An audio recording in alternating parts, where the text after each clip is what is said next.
எவ்வளவு திமிரோட இருக்கும் பாரு, என்னை நீ சமாளிக்க முடியல. யாரு முதல்ல அந்த பொம்பளை யாரு?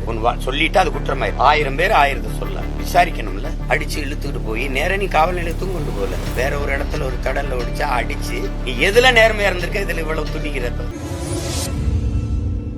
இப்ப நான் பயணம் பண்ணிட்டு இருந்தேன் இங்க கட்சி வேலைக்கு. அப்ப சொல்லிட்டு தான் வந்தேன், நான் வந்து விளக்கம் தர்றேன். ஒரே வழக்கு, அது ஏற்கனவே 3 மணி நேரம் போய் நான் காவல் நிலையத்துல விளக்கம் அழிச்சிட்டேன்.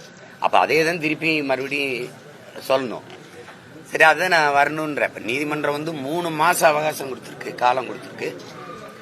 அதுக்குள்ள நீங்க வந்து விசாரிச்சு அதை தாக்கல் செய்யணும். 3 நாள்ல முடிக்கணுங்கிற அந்த அவசரம், அந்த வேகம் காட்ட வேண்டிய தேவை. சரி, நான் ஒசூர்ல இருக்கிறேன்னு தெரியுது இல்ல, உங்க காவல்துறை தான் நிக்குது. தினம் இதே மாதிரி ஊடகத்தை சந்திச்சுட்டு இருக்கேன். ஒசூர்ல இருக்கிறேன்னு என்ன ஒவ்வொரு நகரமும் உங்களுக்கு தெரியும். அப்ப நீங்க இருந்து பெங்களூர்ல போய் அவங்க வீட்டுல போய் அந்த அம்மா வீட்டுல போய் விசாரிச்சுக்கிட்டு வர நீங்க என்னை காவல் நிலையத்துக்கு வாங்குறீங்க. நீங்க இங்க வந்து விசாரிக்கலாம், இல்ல நான் வந்தவொடனே விசாரிக்கலாம். ஓடி போறது இல்ல. அப்படி இருக்கும்போது அவசரமா நீங்க என் வீட்டுக்கு வர்றதுக்கு முன்னாடியே ஊடகம் வந்து நிக்குது, எல்லா தொலைக்காட்சியும் வந்து நிக்குது. நீங்க ஒட்டிட்டீங்க. வழக்கு சம்பந்தப்பட்ட காவல்துறை வந்து வலசரவாக்கம் காவல்துறை, அது ஒட்டிடுது. ஒட்டினதை கூட உங்க வேலை முடிஞ்சிருது. இப்ப நீங்க எது கதவுல ஒட்டிட்டு போறீங்க? வீட்டுல நிறைய பேர் இருக்காங்க, என் மனைவி இருக்காங்க, அவங்க கிட்ட கூப்பிட்டு கொடுத்துருக்கல. ஏன்னா அழைப்பானை வாங்கும்போது கையெழுத்துணும். நீங்க ஒட்டிட்டு போனா நான் கையெழுத்து இடல. அப்ப அது தேவையில்லைன்னா அவங்க கிட்ட கொடுத்துட்டு போயிருக்கலாம்ல. நீங்க ஒட்டினீங்கன்னா இப்ப எனக்கு பதிலாக கதவு வந்து உங்களுக்கு விளக்கம் தருமா? எப்படி நீ கதவுல ஒட்டிட்டு போறது நோக்கம் என்ன? நான் இல்ல தலைமறைவாயிட்டேனா, வேற எங்கேயும் என்ன தொடர்பு கொள்ள முடியாத தூரத்துக்கு போயிட்டேனா? எப்படி ஒட்டிட்டு அப்ப ஒட்டுற இடத்துல எதுக்கு ஊடகம் வருது? இவ்வளவு தொலைக்காட்சிகள் எதுக்கு அங்க வந்துச்சு? சொல்லுங்க, எதுக்கு வந்துச்சு? ஒட்டிட்டில அதோட வேலை முடிஞ்சதுல. அப்ப கிளிக்காம போறேன். அதை என்ன, அதை அப்படியே வச்சு இல்ல இப்படி கட்டம் போட்டு பூஜையில மாட்டிக்கணுமா? அழைப்பானைய சம்மனை இது என்னன்னு சொல்லுங்க. இது எந்த மாதிரி அணுகுமுறை? நீ எதுல நேர்மையா இருந்திருக்க? இதுல இவ்வளவு துடிக்கிறப்ப இதுல எந்த மாதிரி அணுகுமுறை? நான் வரலைன்னா தான் பரவாயில்ல, நான் வந்து ஏற்கனவே விளக்கம் அடிச்சிருக்கேன், மறுபடியும் வருவேன்றேன். எதுக்கு இவ்வளவு பதட்டம் அடைகிறீங்க? அதுக்கு அங்க இருக்கிறவங்களை அடிச்சு, எங்க வீட்டுல இருக்கிற பிள்ளைகள் யாரும் இப்படி, ஐயா எனக்கு அந்த ஓய்வு பெற்ற ராணுவ அதிகாரி இருக்காரு, அவரும் அவ்வளவு ரொம்ப நல்ல மனிதர், கண்ணியமான மனிதர். நீங்க தான் அடிச்சு போய் நீங்க வலசரவாக்கம் காவல் நிலையத்துல இருக்கிறதுக்கு நீலாங்கரை காவலர் வந்து உதவி ஆய்வாளர் வந்து அந்த ஆய்வாளர் வந்து அடிச்சு இழுத்துட்டு போக வேண்டிய அவசியம் இருக்கு. அடிச்சு இழுத்துட்டு போற அளவுக்கு என்ன குற்றம்? அதை கிழிச்சது தானே. அது அப்புறம் அப்படியே இருக்கணுமா? இல்ல ஆண்டாண்டு காலமா அந்த அந்த கதவுல இருக்கணுமா? அது அழைப்பானை நாம் படிக்கவா, நாட்டு மக்கள் படிக்கவா? சொல்லுங்க தம்பி, நீங்க என்ன, நீங்க ஒரு அதிகாரியா உங்ககிட்ட கேக்குறீங்க. அழைப்பானை நாம் படிக்க அனுப்புனீங்களா, கொண்டு வந்தீங்களா, இல்ல நாட்டு மக்கள் நாம் படிக்கணும்னு கொண்டு வந்தீங்களா?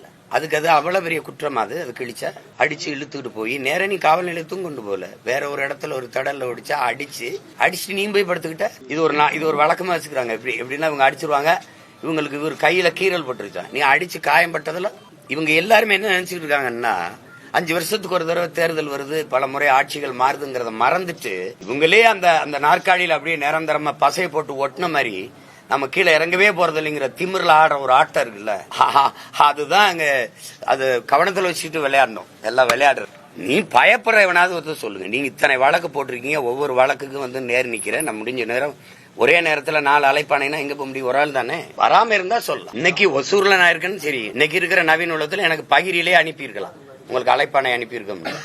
எதுக்கு வீட்டுல போய் ஒட்டணும்? வீட்டுல யாருக்கான்னு கேட்டுருக்கலாம். என் மனைவி இருக்காங்க, என் மனைவி கொடுத்துருங்களா. அவங்க சட்டம் படிச்சவங்க, இந்திய குடிமை பணிக்கு தேர்வு எழுதி தேர்ச்சி பெற்றவங்க. நீங்க அவங்க கிட்ட கொண்டு கொடுத்துருக்கலாம்ல. நீ வந்து கதவுல ஒட்டிட்டு அதை கிழிச்சாங்கிறதுக்காக நீலாங்கரை காவலர் அந்த உதவி ஆய்வாளர் வந்து வேகமா இதை வந்து அடிச்சு இழுத்துட்டு போக வேண்டிய தேவை இருக்கு. அவர் ஒட்டிட்டு போயிட்டாருல்ல, வலசரவாக்கு காவலர் ஒட்டிட்டு போயிட்டாரு, படிச்சிட்டோம்ல.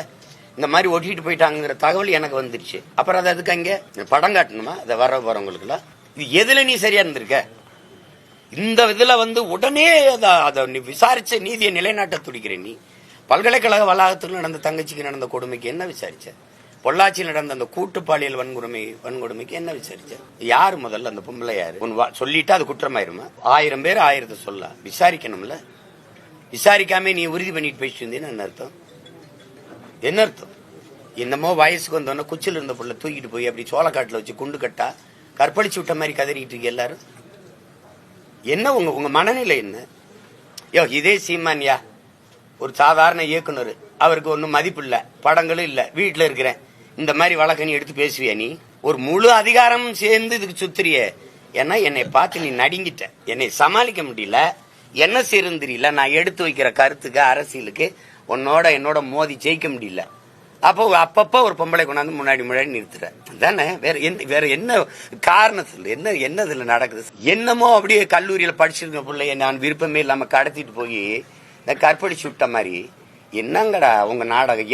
என்ன விளையாட்டு பண்றீங்க நாட்டுல? இதெல்லாம் என்னைய கேக்குறது எதுக்கு? பெரியாரை பத்தி பேசிட்டு இப்ப போய் எவ்வளவோ மக்கள் பிரச்சனை இருக்கு மகாராசா, எவ்வளவோ மக்கள் பிரச்சனை இருக்கு, அதெல்லாம் பேசல. எவ்வளவு திமிரோட இருக்கேன் பாரு. என்னை நீ சமாளிக்க முடியல, என்னை எதிர்த்து நின்று அரசியல் செய்ய முடியல. இவ்வளவு அதிகாரம், படை பலம், ஓட்டுக்கு காசு கொடுக்காம 10,000 ஓட்டு ஒரு தொகுதிக்கு வாங்க முடியுமா? எதுக்கு பெரிய கட்சி? உண்மையிலே பெரிய கட்சி நான் தான். நானா நீங்களானா நான் தான் பெரிய தலைவன். ₹1 காசு இல்ல, ஒரு பிள்ளைகளுக்கும் பின்புலம் இல்ல. நீங்க நின்னு பாருங்க தனியா. 234 வேட்பாளர் போடுங்க பாப்போம். திமுக போடுங்க, இந்தியாவின் நம்பர் 1 முதல்வர் போடுங்க, 234 போடணும்.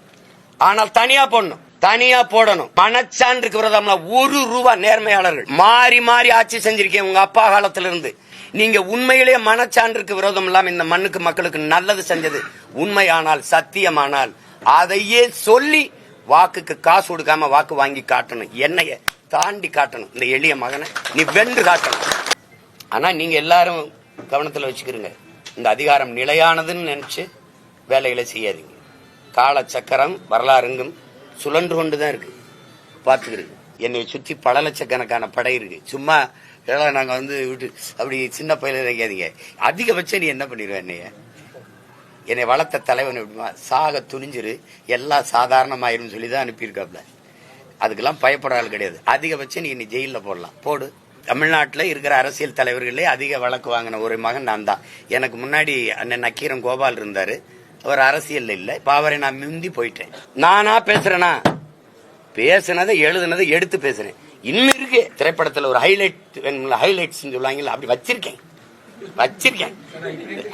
நீ எனக்கு அவர் தான் வந்துதான் சொல்லி கொடுத்தா. அது வரைக்கும் நாங்க காலில் விழுந்து அவங்க கழுவி தண்ணி குடிச்சு கஞ்சி குடிச்சுக்கிற மாதிரி பேசிட்டு இருக்கிறீங்க. நான் தான் வாழ்த்தி அனுப்பி வைக்கிறேன். அதாவது ஒரு எப்படி சொல்றது, ஒரு ஸ்லீப்பர் செல்ஸ் மாதிரி அனுப்பி வைக்கிறேன். வேற எது இல்ல. நன்றி, வணக்கம்.